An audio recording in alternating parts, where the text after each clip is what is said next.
Hello, today we're going to talk about the KMP algorithm. What is the KMP algorithm? It's shortcut for Knuth-Morris-Pratt. It was named after these three computer scientists. The algorithm, it is one of the string searching algorithms. It compares the pattern but does not recompare, and that's a clever way to reduce the complexity. It looks for a string via searching for a pattern and occurrences of the wanted string. Also, it uses partial table to analyze the wanted pattern. The partial match table. It's one of the most important parts of the KMP algorithm and has two components, the prefix and suffix. The prefix, to simplify it, it's all the possible characters from a string without the last character. And the suffix are all the possible characters from a string without the first character. That means the prefix will start from the left and the suffix will start from the right. To understand it even more, we have this pattern. The prefixes of it is A, AP, APC, ABCA, and ABCAC. And the suffix for it are A, CA, ACA, CACA, and BCACA. Now that we have a clear idea of their prefix and suffix, we can talk about a partial match table. Here an example of a partial match table in a certain pattern. It has 3 rows. First is the character, which shows the characters that are in the pattern.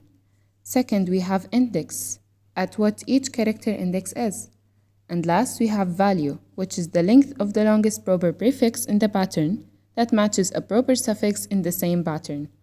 What does that mean? Let's make a partial match table to understand it more. What is the exact values in the prefix table based on the pattern? First, we have A. Since it's one character and there is no comment between the prefix and suffix, it stays at 0.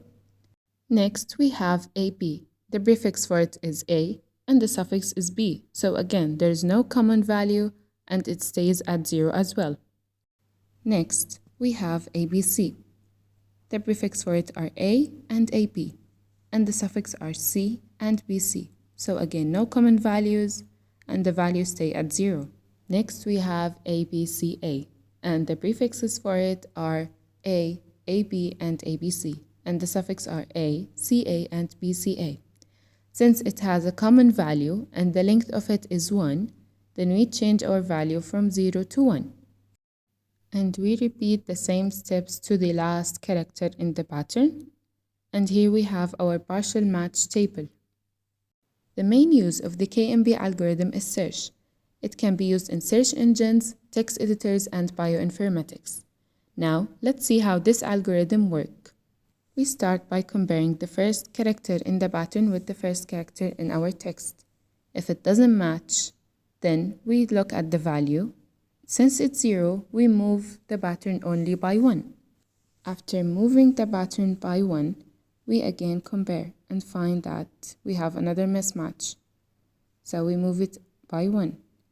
We have another mismatch, and we repeat the same steps until we find a match. Here at A, we have our first match, and we can see that A and all the characters after that matches the pattern. And in this way, we can say that we have our pattern in the text. That means we found it. What is the complexity of the KMP algorithm? In the average case, the complexity is O of n plus m. But the m would always be insignificant compared to n, so that would eventually give us O of n. And the worst case complexity is O of n by m. We say it's worst case, but in real life scenarios, it wouldn't have that big effect. Also, in its worst case, it's similar to the naive or basic searching. And that proves that the KMP is one of the best searching algorithms.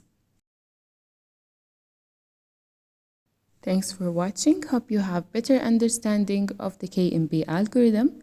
This project was made by Ghazal Maydana, Ayat Umar, and Umar As-Saleh.